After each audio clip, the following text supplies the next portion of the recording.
Okay, welcome back to the third part of this series on building an STM32 based handheld. And today we're going to look at the power supply, which on this block diagram of the project is this whole bit here. Last time we looked at the audio stage and prototyped it to a point where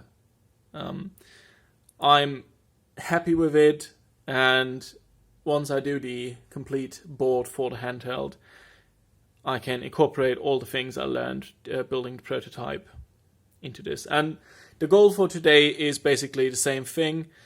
Build all of these blocks on their own little circuit board, then connect all of them up, and then see if the system works like this. The reason why I do this on different boards is if there's some sort of fault or something that I didn't anticipate, it's much easier to troubleshoot if you can just disconnect one block and then see, oh, does the rest still work? Or does it start working then? So that's what I usually do. Also, instead of the two smaller lithium batteries, I'm going to just use an 18650. Because I have plenty of those with solder connections already on. Well, I don't have either the socket or the tabs for this one. Might actually have to build a spot welder someday. But for now, we're just going to use a P-Tub or 18650 that has the connections already welded on. So, okay. Let's look at the first block here. So this is just the battery. This is going to be an 18650, and this block is just a connector. I don't need to prototype this. So we're first going to look at the TP4056 charger IC, and this is a very cool little 8-pin SMD package charger. It's just up to 1 amp, which is plenty for this project. And this is the schematic right out of the datasheet. This is actually used in a lot of these little charger boards you get on eBay. These are usually based on the TP4056, although they use a different battery protection scheme than They usually use the, I have some right here, FS8205A dual MOSFET, and there's another protection circuit. I don't remember the name. But I have some right here too. It's the DW01T or A, I think. But all that in a minute. So the charger IC, this is just straight from datasheet. It's fairly simple. You have your battery connections here. It goes through a little capacitor. I think the value is 10 microfarad. And there's another decoupling cap here of another 10 microfarad. It has two charge status LEDs, and these are open collector, so you connect them to the supply voltage here, which comes in here. This is VIN, and then current limiting resistor into there. If you wanted to read this with a microcontroller, that would be fairly easy as well. You just tap off the voltage here, and then you'd get either a 1 if this is 0, or a 0 if this was on, because then it would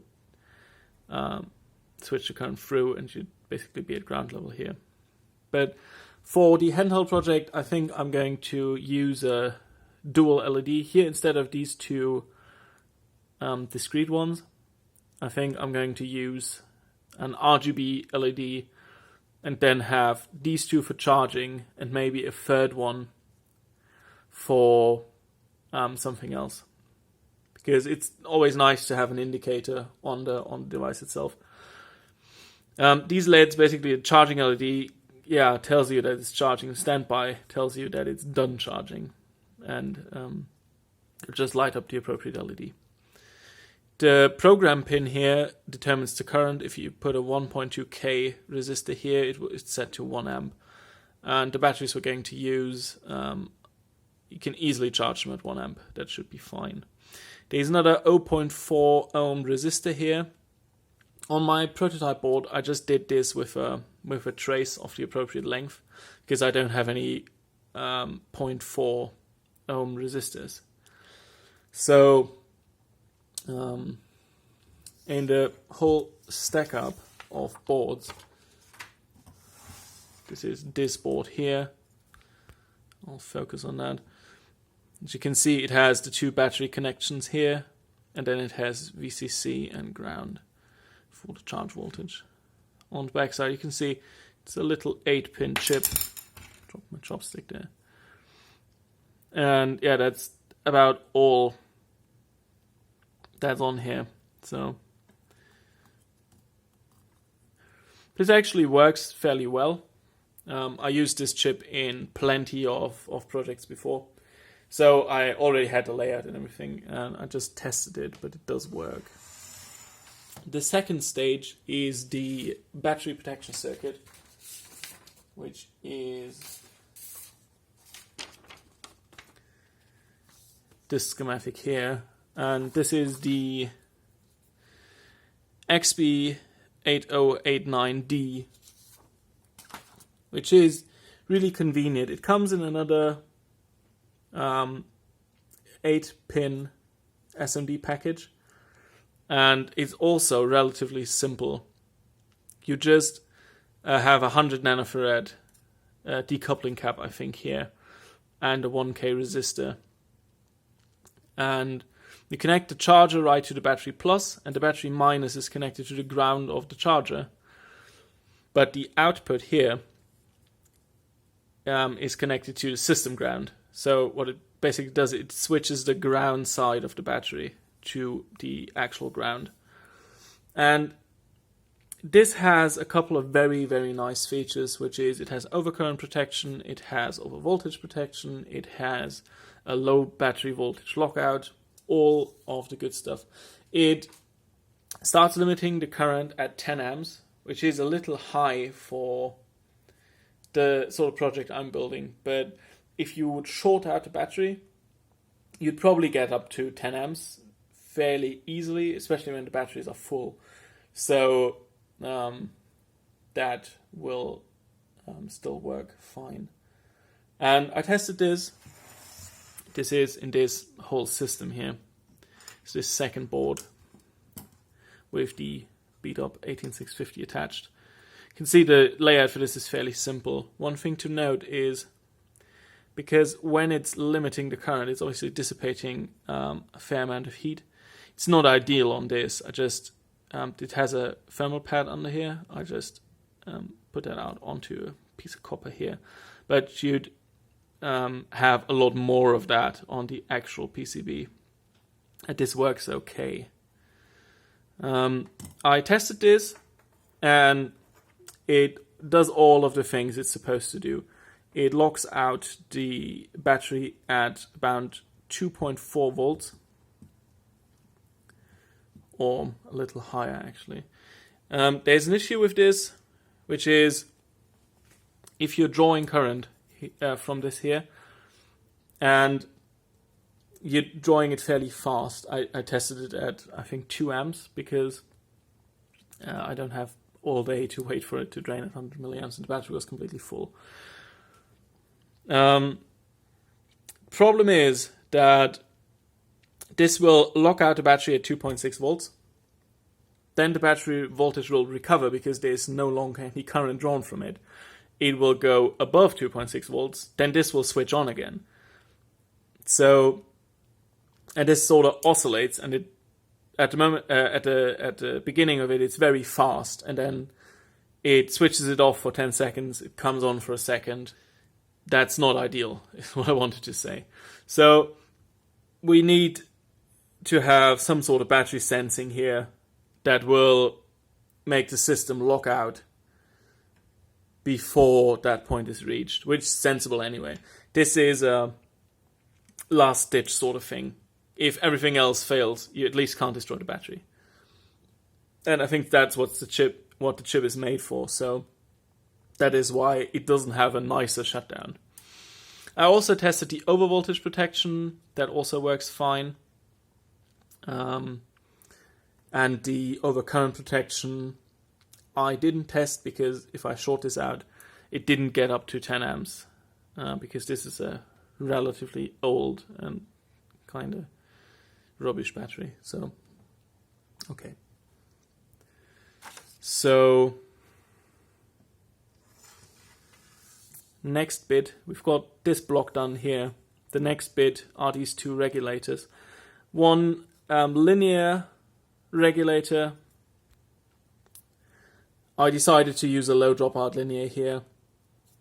I could have just as well used the switcher, which would have also probably worked alright. But this is very easy, and it's the LP2985, which is the only one that's not an Asian brand. Yeah, and the MT340 F23.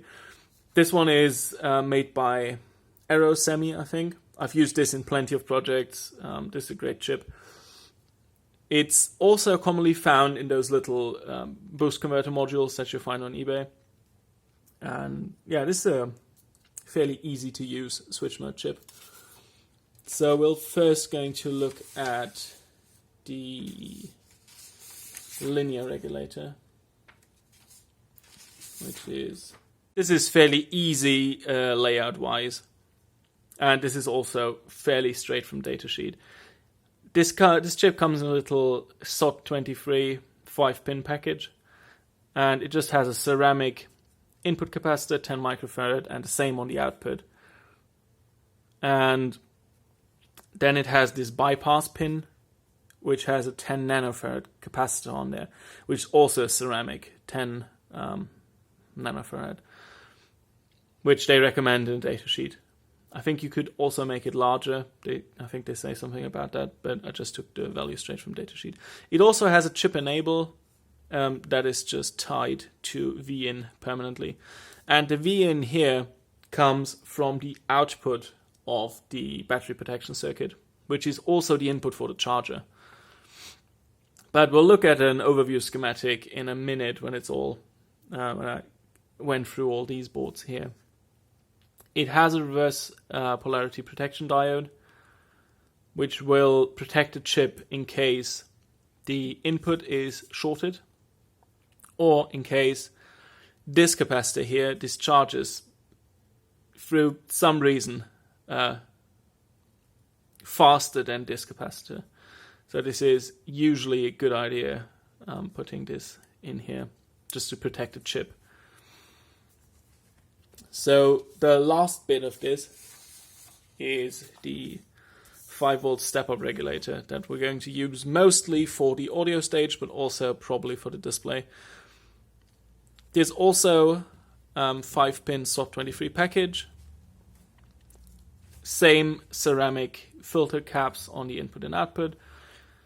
With the addition of a voltage divider, there's a formula in the datasheet that tells you if you choose these values, it will give you 5 volts on the output. Fast switcher diode here, and a tiny little 4.7 microhenry inductor. These are really, really small. They're about this size for the switching current I need. And yeah, this works pretty well. You can look at the two circuit boards there on this demo stack. They're down here. This is the switch mode converter. And yeah, you can see the chip is tiny and down there.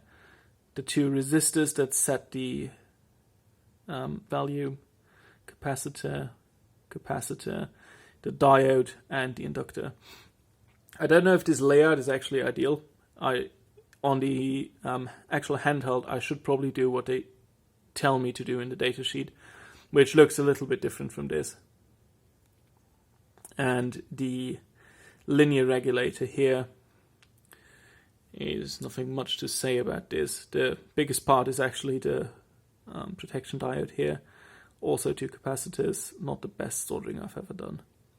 and the tiny little chip down here. And this is the 10 nanofarad capacitor down here, which is a little bit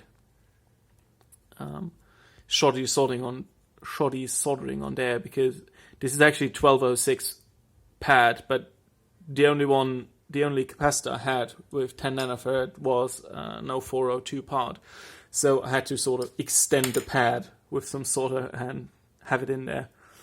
Yeah, so I'll hook this up to input power, and we'll first look at this board here.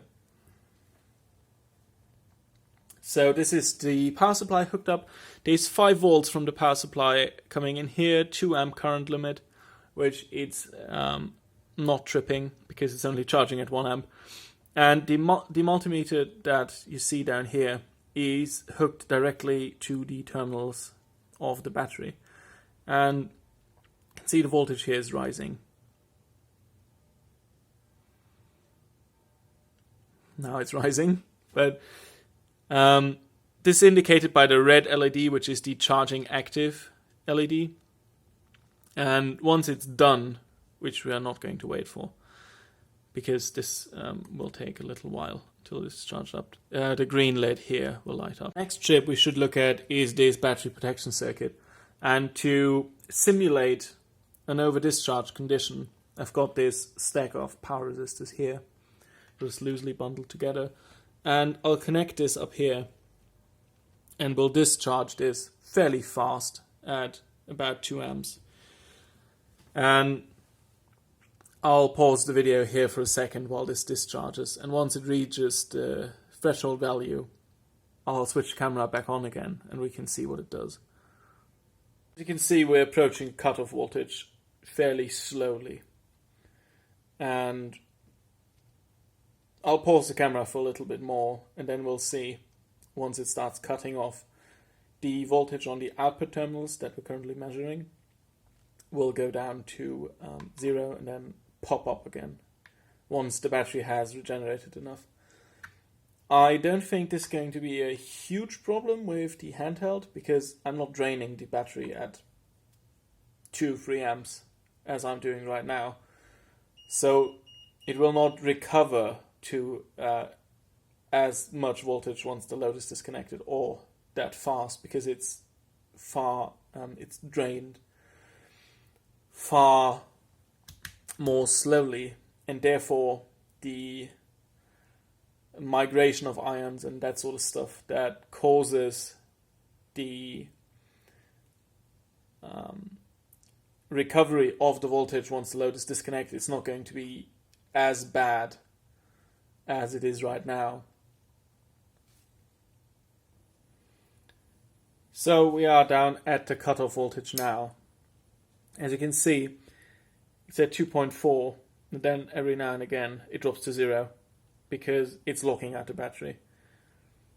And this is at 2.5 volt. I think the datasheet says it's going to lock it out at 2.6 volts, but we're obviously measuring the output voltage, and we've got a fairly heavy load on the end.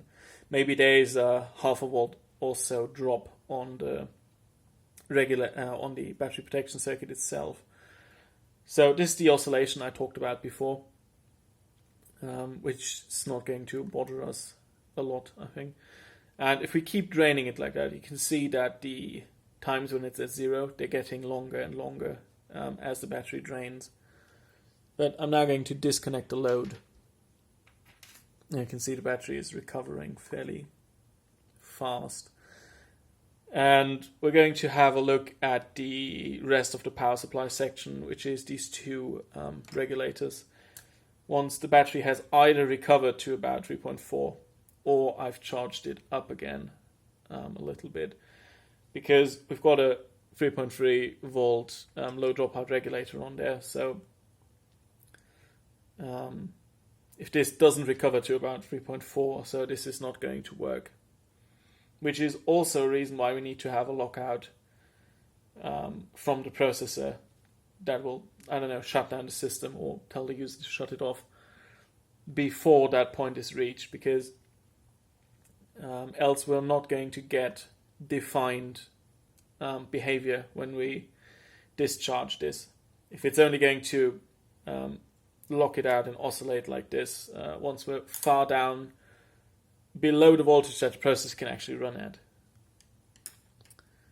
So yeah, I'll recharge the battery a little bit, and then we're going to look at these two boards. I recharged the battery just ever so slightly to 3.5 volts or thereabouts. So now we can actually have a look at the two voltage regulators or boost converters. This one is the 5 volt step up, and as you can see it's at 4.9, which is going to be fine. The reason it's at 4.9 and not at 5 is because the resistor values I have chosen actually put it at 4.9, although this should be fine for all the chips that get 5 volts. This is fairly well within the tolerances. What I haven't checked yet, what will probably make extra filtering necessary, is I'm going to have an audio circuit hanging off the end of this somewhere. So I might have to put a capacitor multiplier or something like that in there, just to get rid of all the switching noise and ripple this is going to produce. I hope that I can design the circuit in a way that some fairly basic filtering is going to make it reasonably quiet, because I just don't want the handheld to buzz all the time. Yeah.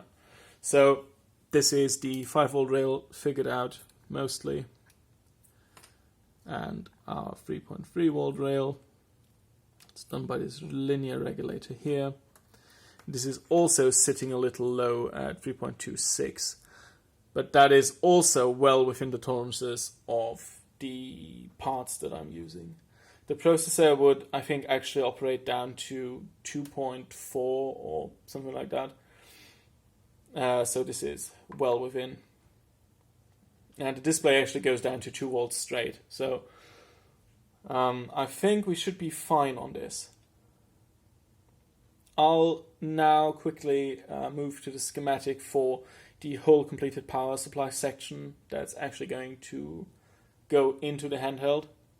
As you can see, this is just all the circuits we looked at before connected end to end. We've got the input here going through the 0.4 ohm resistor, going into the charger chip, which has a dual LED now, going into the battery protection chip, and the output from that feeding the two regulators. A couple of things I haven't tested is how much noise this is putting out. I tested how much current I can draw from these without them overheating, and this is well within the envelope that I need. So this should be fine. I'm not going to need 150 milliamps from that. I'm probably going to need less than, 20. And same with the 5 volts. So I think we're good on the power supply. The next thing I'll do is I'll figure out how the STM32 stuff works and set up the IDE and everything. I've actually got the processors that are ordered in, and these are just massive. I'm still not sure if I'm going to use them, but these would be good because these have lots of internal flash and lots of internal RAM, and they have way too many pins. We're not going to use all of them. We're not going even to use half of them, probably. But yeah, these would be nice chips. And they're not even all that expensive for the kind of power they have. So yeah, I'll see you on part 4.